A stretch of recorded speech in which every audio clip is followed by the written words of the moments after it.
Hey, I'm John F. Gately. You can call me Jack, broadcasting to you from beautiful Plymouth, Massachusetts. Happy Thursday. It is chilly out there. It is chilly out there, and apparently the political winds are not blowing in Maura Healey's direction because she has come up with some reforms. Hold on, let me get my air quotes. Reforms of the shelter system. When you just look at them really quickly, it does look like Swiss cheese. It does look like Swiss cheese. And we're going to be joined in this show in just a moment or two with Jessica Machado, who's one of the experts. She's been to these shelters. She's reported on this story, and we're going to bring her in just a minute. But in the meantime, the mainstream media is completely down with the crackdown. They are buying it hook, line, and sinker, even though it's really easy to just start to read these materials and start to ask some real simple questions. But the Herald, for instance, shelter crackdown. Governor issues get tough rules on out of control system. Oh, really? And as John Featherston says, crackdown, question mark, or just admitting defeat? She has lied to our face for 2 years. Now, don't get me wrong. When someone starts to come over to your point of view and now agrees with you politically, I really do believe that you should say, fantastic. Thank you so much. I'm glad you're seeing the light. Welcome to the team. Glad to have you. And especially as, Republicans in Massachusetts, we need all the converts we can get, right? Or I would not even say Republicans. As people that believe in team reality, we need all the converts that we can get because it's Massachusetts. On the other hand, I am a big believer in trust but verify. So unlike, for instance, we saw Elizabeth Warren earlier this week, she was really upset that Pete Hegseth all of a sudden agreed with her on women in the military. How dare you agree with me, Pete? And we can't be like that, but we have to trust but verify. Trust but verify. And when you look at this media reporting on this story, they're just doing the trusting part. There's not a lot of verification. They've taken this hook, line, and sinker. Governor Healey proposed state-run shelter changes that could block out arriving migrants. Let's listen to the Fox 25 report. Let's see if we bring this up here for you. There we go. Let's hit play. Handling of the migrant crisis here in Massachusetts. Governor Healey ordered a full-scale independent investigation of the state's shelter system last week. Yesterday, she proposed changes to the state's right to shelter law. It would require all applicants to disclose criminal convictions and be required to verify their identity. Other changes include codifying query checks before placement, showing an intent to remain in Massachusetts, and requiring all family members are U.S. citizens or lawfully present. So we're going to get into those details, but it sounds a little suspicious because this is not the only time that Maura has revised the shelter system. This is her in 2023, a year and a half ago, October 23. By the way, that's Scott Rice on her side there with the lieutenant governor. That is Scott Rice, who was the invasion czar and apparently has just disappeared. He's in a little controversy right now, whether he retired or whether he was successful in his mission and just not doing the job anymore. There's a little mystery about what's happening. But this is what Maura said. The Maura said in October 2023 that the key to solving this was just getting all the illegal migrants jobs, in which she called that job program a win-win. And that was what's going to get us out of it.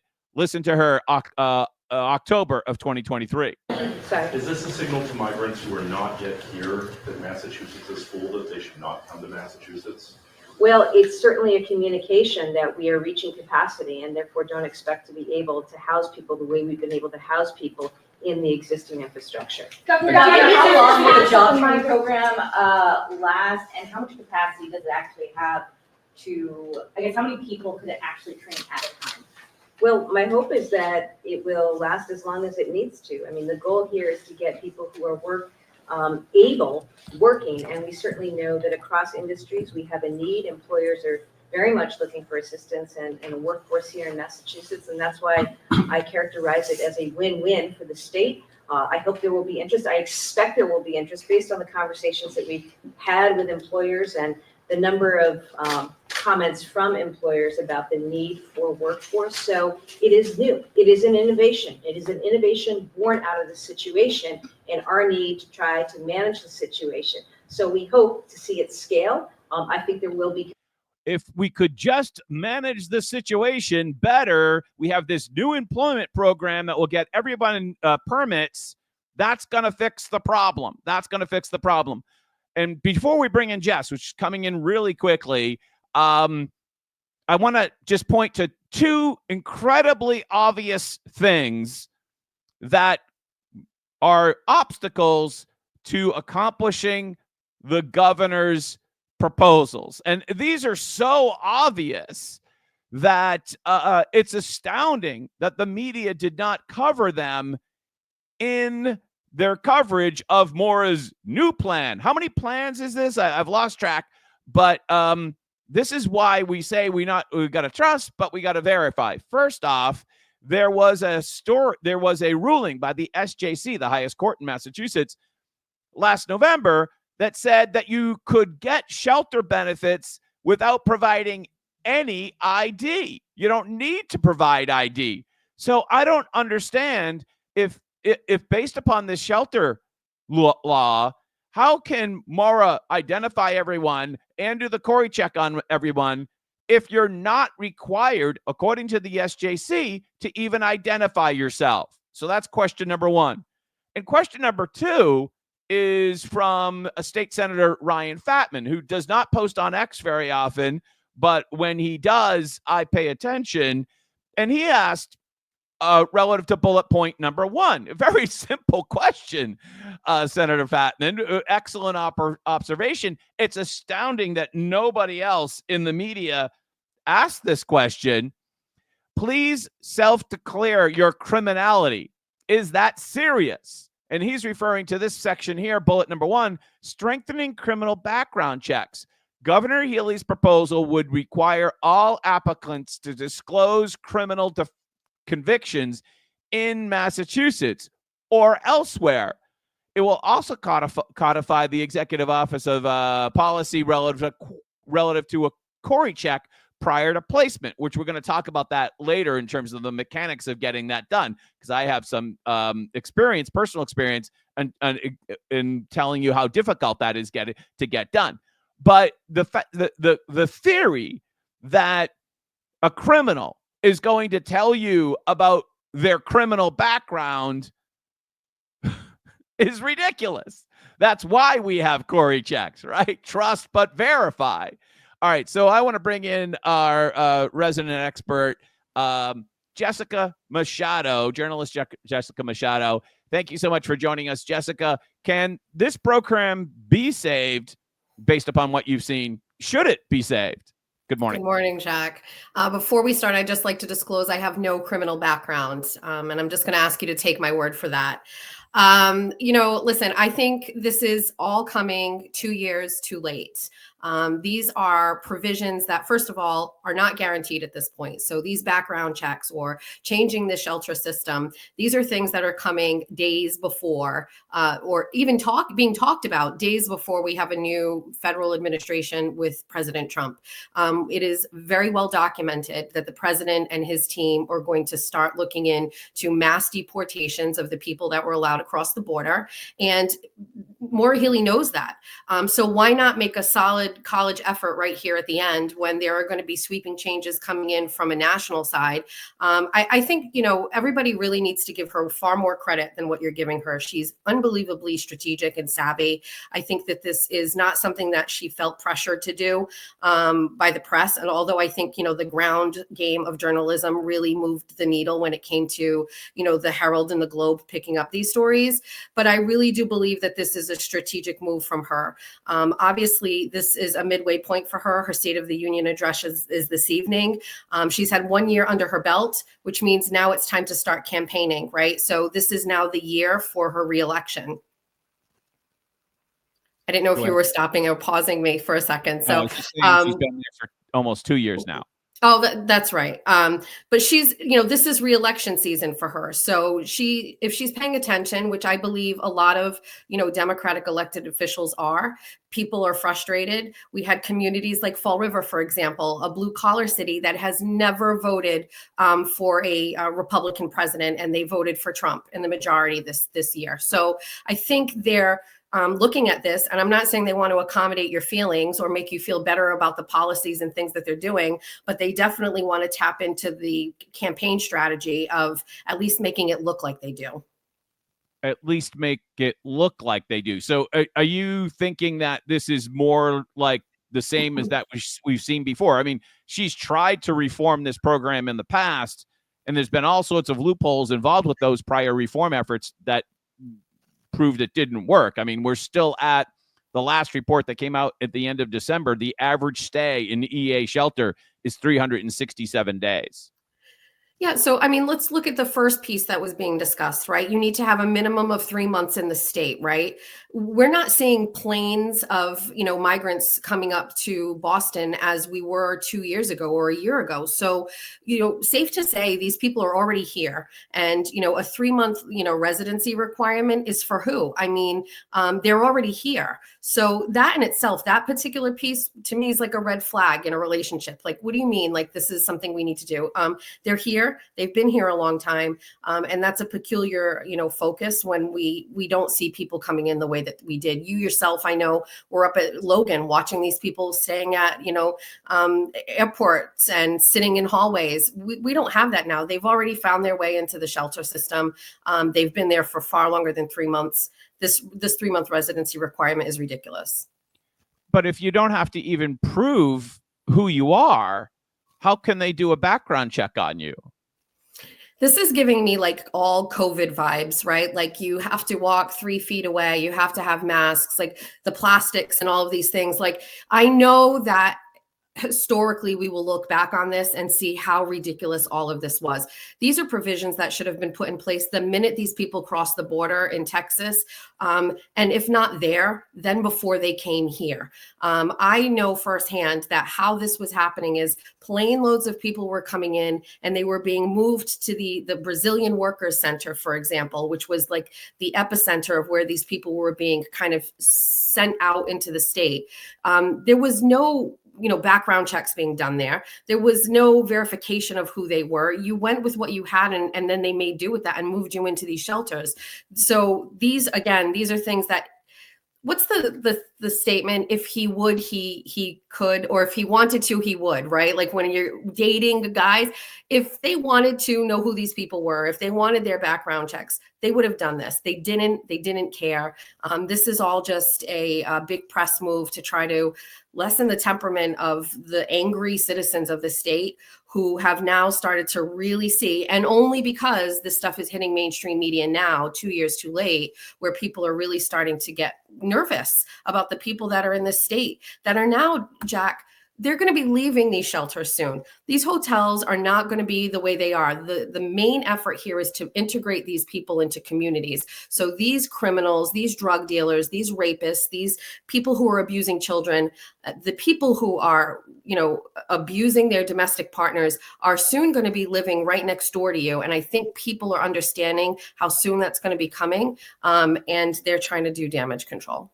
When you look at you go back 20, 30 years, housing advocates were always horrified by housing people in hotels as a shelter.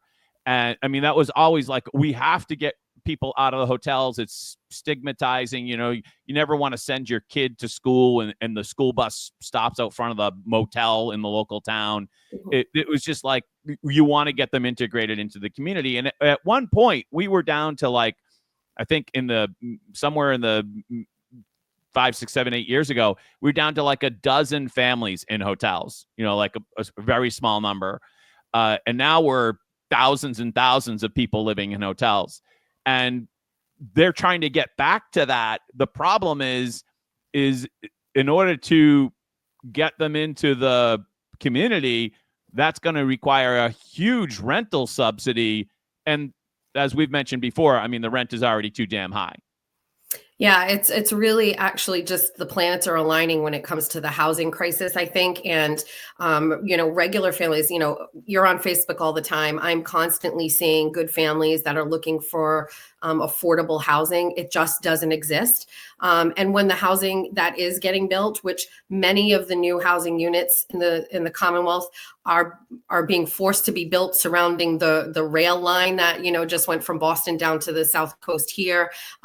The prices of these units are extraordinary because essentially it's being built for people who are professionals that are going to work in the city and live down here in, say, Fall River, for example. So it's not affordable housing. And so, yeah, I mean, we've seen it is a disaster in the making.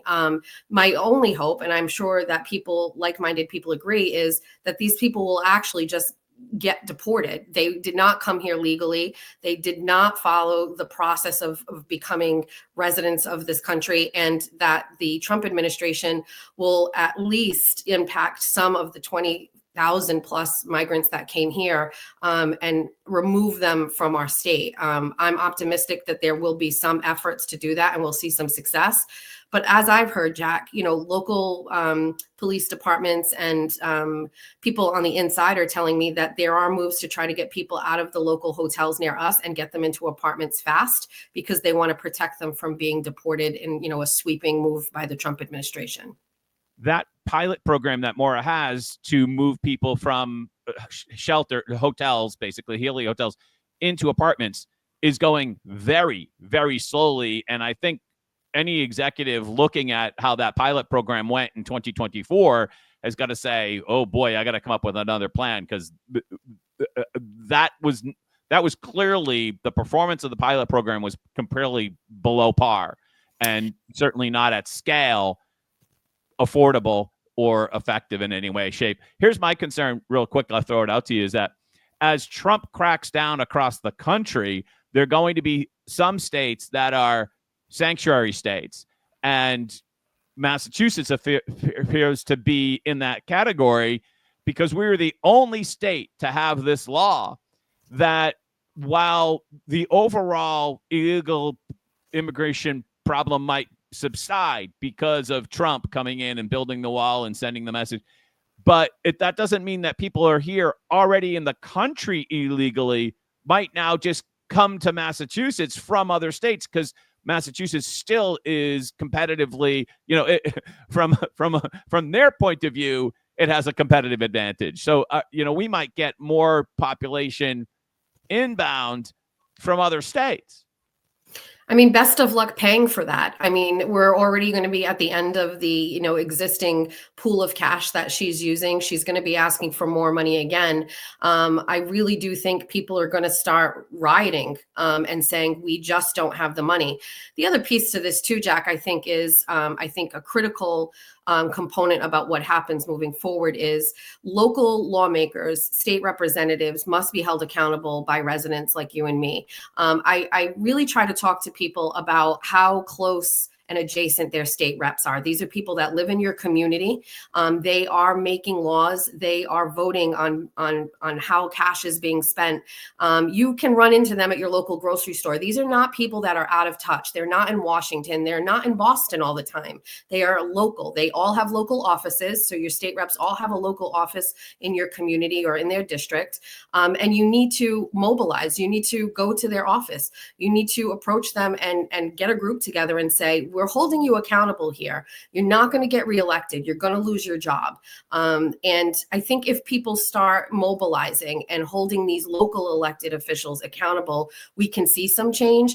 But at the end of the day, Jack, you know, I can't get on Facebook or on Twitter without someone locally complaining to me about the cost of living, the cost of their utility bills are out of control. And I think people are really starting to get frustrated.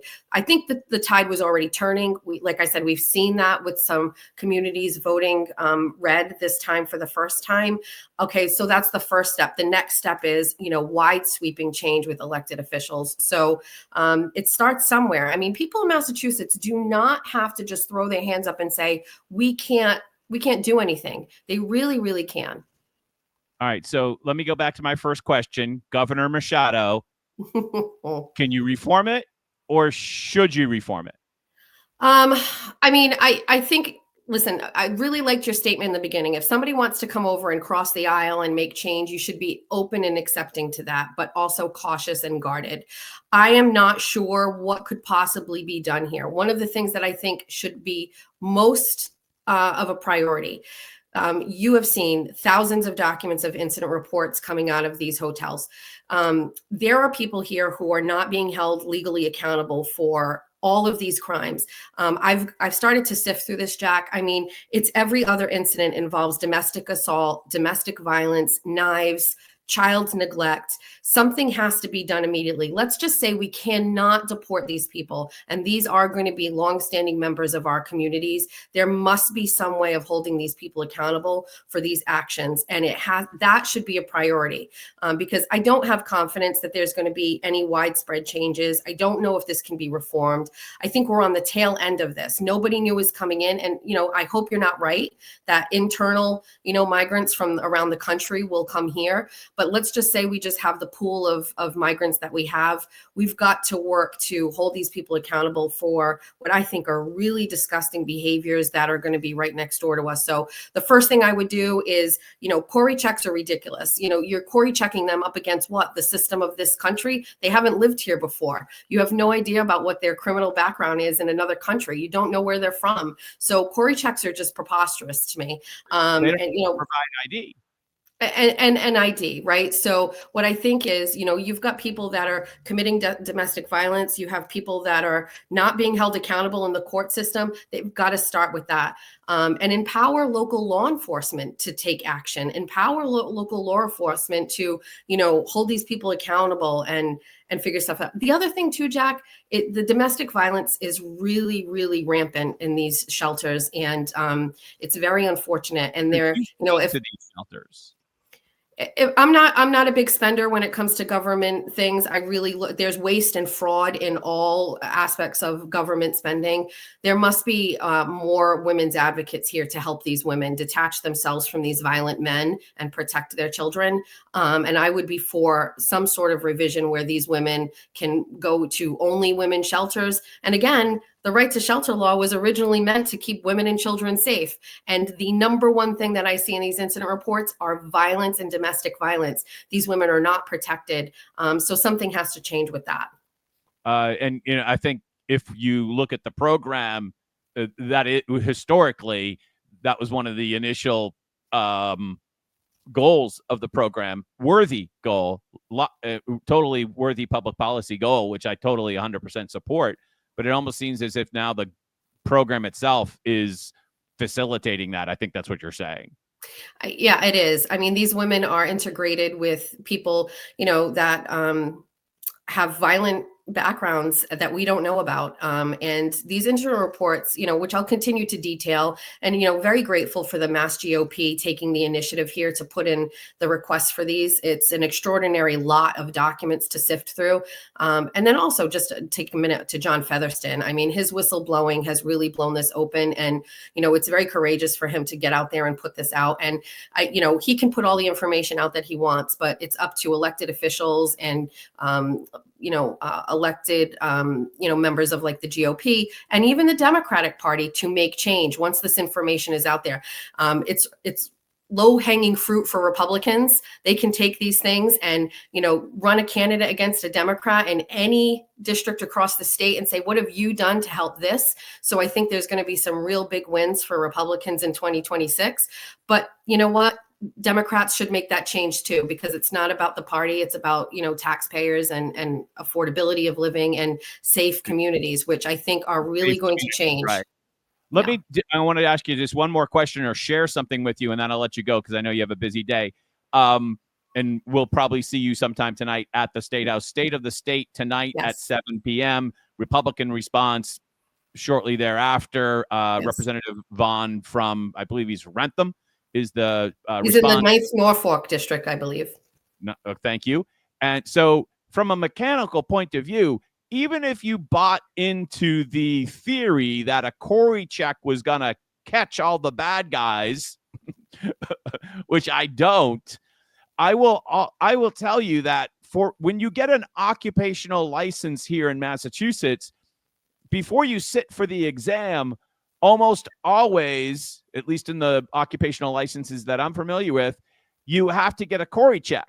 And that Corey check process takes like a month. So even if you bought into the whole Corey project, whole Corey thing is going to solve everything, mechanically, it takes like a month to get it back. I know people that are trying to become a real estate agent and can't because they got to sit in their hands for 30 days while the state does the paperwork. Yeah, I'm still not really buying into the whole Corey check thing. Again, this is just, even if we do wait a month, this is based off of background experience here in Massachusetts. These people have not been in our system. I mean, they've been here for 2 years, but again, and we're going on an honor system with disclosing their backgrounds. I wouldn't. If I'm here getting free hotel, free food, free money, free healthcare, free cell phones, free everything, I'm not jeopardizing that for anything. And I'm certainly not going to tell you, that I was arrested for beating up my wife back in, 3 years ago. So this is, again, I think on the surface is just, hey, everybody's complaining. We see you, we hear you, we're going to take action. But, it's just a surface move, political move. And I don't see any substance to it. The great Jessica Machado, thank you so much for joining us today. You're awesome. And we'll see you again soon. See you tonight. Thanks, Jack. All right, you got it. So one of the things that I want to just double down, and I have a question here that I want to bring up for you, is that remember to answer the question, 49 other states, of the other 49 states, and thank you so much, Jessica, for joining us today.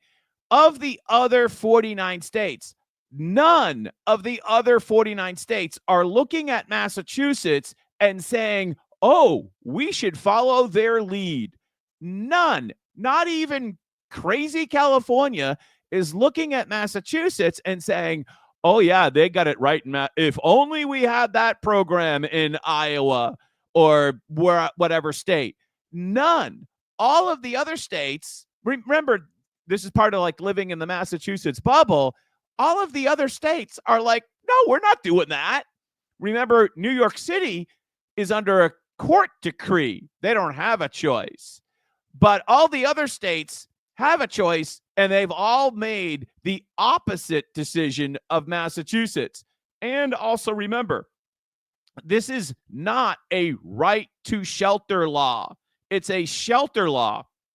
It's simply part of the general laws that can be repealed and or amended whenever the legislature wants to, if they want to. So quick question. Buck asks, what do we do about the judges that won't enforce the laws? Well, actually, I was asking that question yesterday, Buck, especially in regards to letting some of these illegal aliens that are charged with crimes, because we had some more information divulged by ICE yesterday of people that have been released by the court system, where the court system knows or should know that they're illegal aliens and they're charged with awful things, but the judges let them go. And we're going to get into the details of, so thank you very much for asking that question, Buck. We're going to get into the details of Maura's plan. Now, bullet number 1, refuted by Senator Ryan Fatman, like right off the bat, require all applicants to disclose criminal convictions in Massachusetts or elsewhere. So you're expecting the criminals to now tell you the truth. It was based, and Ryan Fatman's like, "Are you serious?" Yeah, that's just it's insanity. Implementing a statutory requirement of resident. We're going to kind of go through these 5 bullet points because each one of them can be critiqued fairly easily. Currently, any intent to remain in Massachusetts must be proven solely through through just saying, "Hey, I plan to stay here." This change would require that anyone receiving EA shelter show an intent to remain in Massachusetts either through independent documentary verification or through 3 months of physical presence in the Commonwealth of Massachusetts. So my question is, devil in the details, what is independent documentary verification? What do you get, a note from Epstein's mother? And you welcome back Cotter fans will know exactly what I'm saying. But like, what does that mean? It's like when you start to look at this, just like Jessica inferred, this is more of a political tack to the center than it is an actual, I want to fix this or I want to do away with. Because as we've talked about, Maura is in a very difficult position. She can't move left or she'll lose the middle. She can't move to the middle or she'll lose the left. And she's chosen here to visually appear to move to the center. But when you look at these bullet points, that's why I said this morning, it's Swiss cheese, right? Eliminate presumptive eligibility. Under existing law, shelter applicants are presumed to be eligible for shelter and receive benefits prior to producing the necessary documentation. Well, we already talked about this because there's an SJC decision, and you know that there's going to be lawyers out there from, well, you know where they're from, that are going to look at that 3rd bullet point and say, "No, Governor, we're not going to let you do that." Under Governor Healey's proposals, shelter applicants would be required to verify their identity, residency, and status prior to placement. Well, that flies right in the face of this court decision that we talked about in November. I don't see how they get around that court decision. Changes to eviction eligibility criteria. Families may be eligible for shelter on several types of no-fault eviction, but without geographic limitation. As a result, people who have been evicted in other states may come to Massachusetts for shelter. So if you lose your apartment in Maine, just drive down to Massachusetts and the family truckster and we'll house you. That's the rule now. The administration proposes requiring evictions to occur in Massachusetts to support eligibility. I mean, this, okay, I'm on board with this. Great, Maura. I like bullet point number 4. But what took you so long to come up with something that was incredibly commonsensical, right? How can we be the housing shelter for anybody that loses their lease for the entire country or world? Because up until now, and again, these bullet points here require legislative approval. Up until now, and still continuing because they haven't yet been adopted by the legislature, we're basically the homeless shelter for the whole world. Okay, number 5 is the one that I probably have the biggest problem with. Requiring lawful status for all members of families with rare exceptions. Shouldn't that already be the rule? Isn't that in and of itself a admission that they don't require it? That's I kind of looking at that as like a passive aggressive admission that we kind of look the other way on that right now. Governor Healey's proposal would require all family members to show they are U.S. citizens or lawfully present in the U.S. Again, shouldn't that already be a thing? So how do you make a bullet point about something that should already be part of the program? But there's a giant loophole, with the rare exception for those households that include a child who is a U.S. citizen or lawfully permanent resident. Is that actually rare? Because Howie Carr has a name for that. It's called an anchor baby. And so if you want to have an anchor baby here in Massachusetts, the state will still give you free housing, even if you're here in the country illegally. So when you look at this, when you look at the fine print of bullet number 5, it's an admission that this program is going to house people that are here illegally, as long as they have an anchor baby. This program has a huge loophole for people that are here illegally. And it's just staggering. It's just staggering. And once again, as Jessica said, not a big supporter of the whole theory. And as Senator Ryan Fatman said, way to go, Ryan Fatman. And you know, the reason why I love this post by Ryan Fatman is because in 7 or 8 words, he just totally destroys one bullet point. Please self-declare your criminality. Is that serious?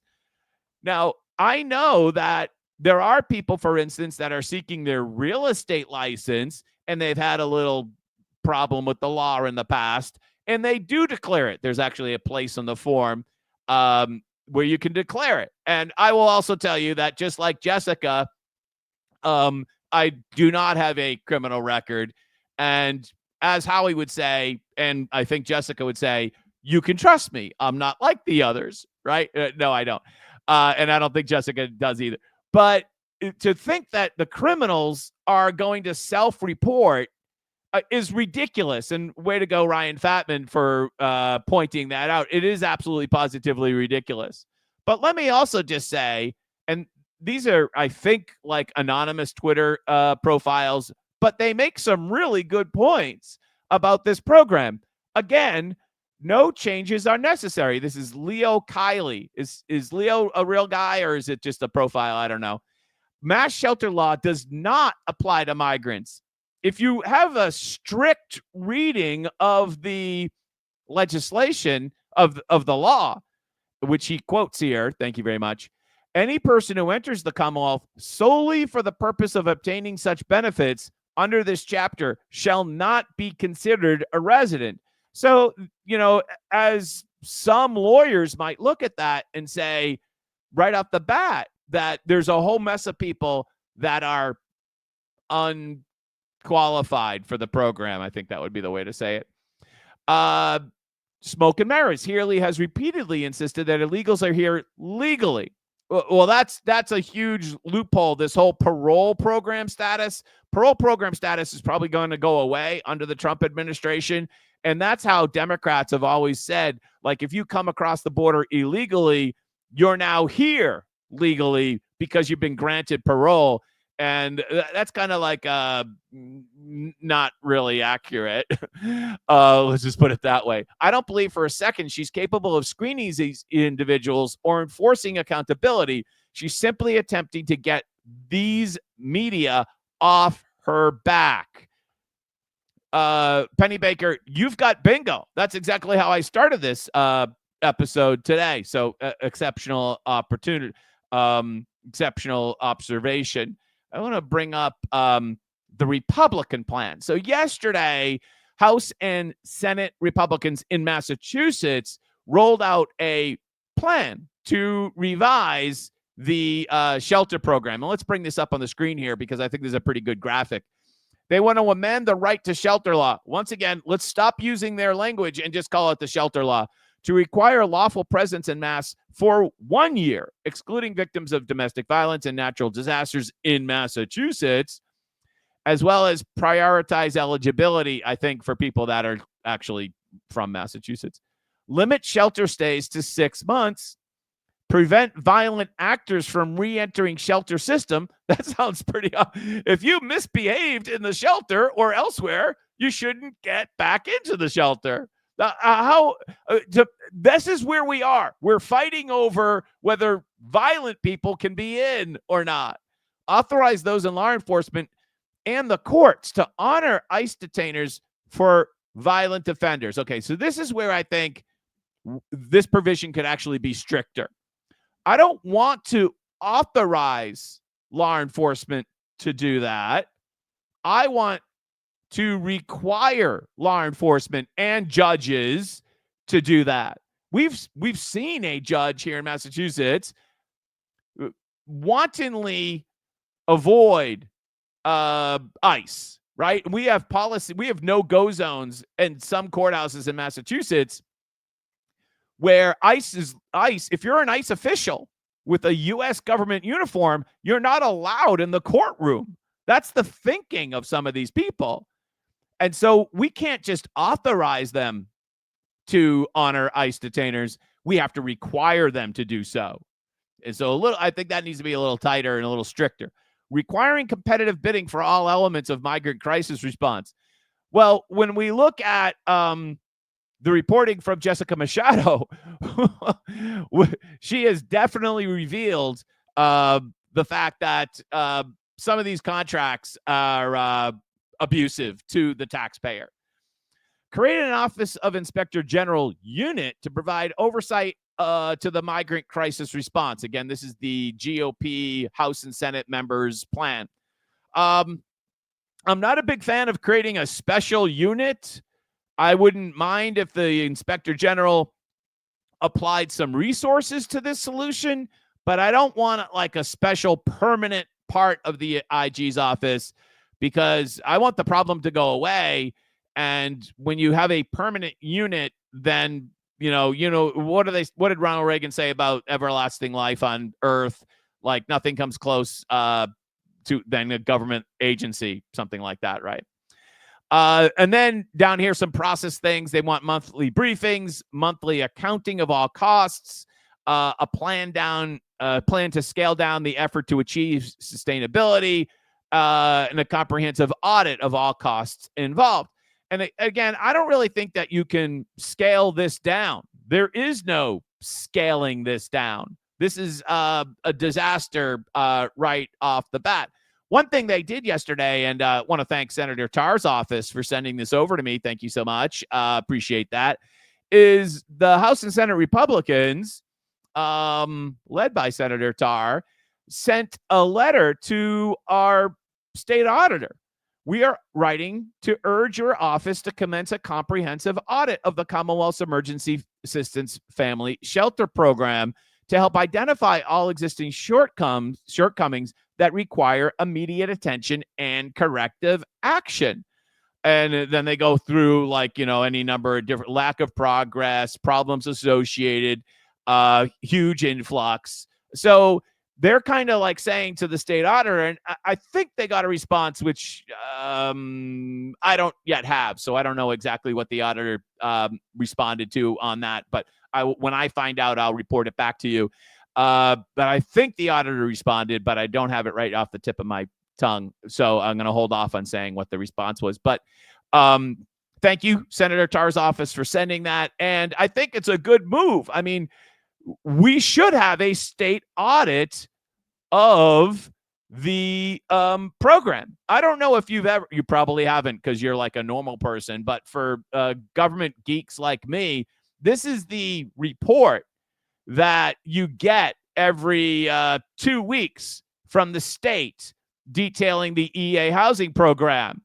And when I quoted earlier in the show today that the average stay is 367 days, I didn't just make that up. It's in the most recent report right there. Average length of stay, EA housing program.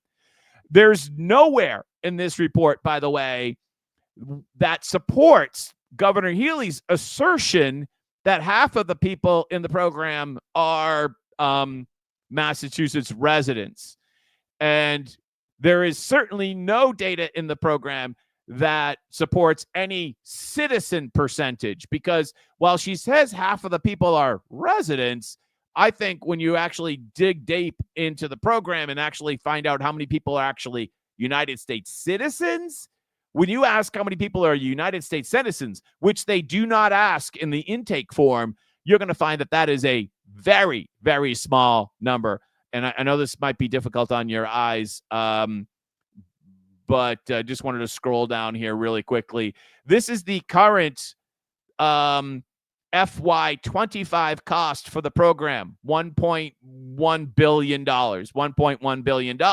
You'll remember that the governor, just like last week, asked for $425 additional million because they didn't appropriate enough money to begin with. They didn't appropriate enough money to get. And so this funding crisis is effectively a manufactured crisis. Let's take a look at what the advocates are saying on the other side of the fence. And of course, to go that, we go to the advocate media, WBUR.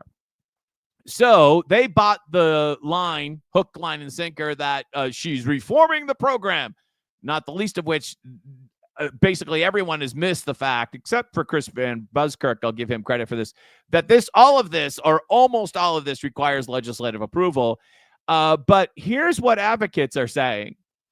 The case against Maura Healey's proposals. Advocates are concerned the new amount of upfront documentation required will make the system difficult to access for those in crisis. Kelly Turley, Associate Director of the Massachusetts Coalition for the Homeless, told BUR. Lynn Jolliker, I think I got the name right. The shelter system originally required families to check a lot of boxes, which led to parents and children sleeping in cars, train stations, and other dangerous situations. And that's nobody wants that if you're a citizen, because this should be a program for citizens, not a red carpet for the whole world. But I digress. In response, State House leaders changed the rules about 20 years ago to give families presumptive eligibility while their information was being verified. That's been really important part of the program to make sure the shelter is provided in a timely way, Turley said, adding that to make it permanent, long-term changes due to the current emergency would be, quote, unwise and harmful to children and parents. So understand that the legislature has a significant proportion. I was just talking to one of my internet friends last night, and it used to be that the Massachusetts legislature used to have, how do I want to say this? A couple of dingbat socialists. Let's just put it that way. And now they run the show. They run the show. Aaron Mickelwit, however you pronounce his last name, forgive me, Aaron, said the other day that he needs more information. He needs more information on the on the crime in the Healey hotels. Well, really, all you need is the 3,000 reports that the Massachusetts GOP got, right? Here's, by the way, Bruce Tarr yesterday. Somebody must have been on the same wavelength as I was, because I don't know if they printed up the 3,000 pages. Those boxes could be empty, but they put the labels on the outside. That's fine. They got the photo op. Crisis incident reports at migrant shelters, 3,000 pages. I don't even know if the boxes have the pages in there, or they just threw a couple of unopened reams of paper. Whatever, it's a photo op. Good job. Again, if I was Mass GOP or some state rep that wanted to make a splash, I would have walked those right over to Chairman Aaron and made a media event out of it. And by the way, thank you once again for Bruce Tarr's office for sending me along the photo, because I didn't go yesterday. So let's see if we have any comments here. Bill says, this is all smoke and mirrors. Healey knows this will never stand up in the courts. This is just more of the same for her. Hide, deflect, blame someone else, and then virtue signal. When all else fails, move on to the next photo op. Next up, thank you, Bill. Vaden says, my God, you're awful.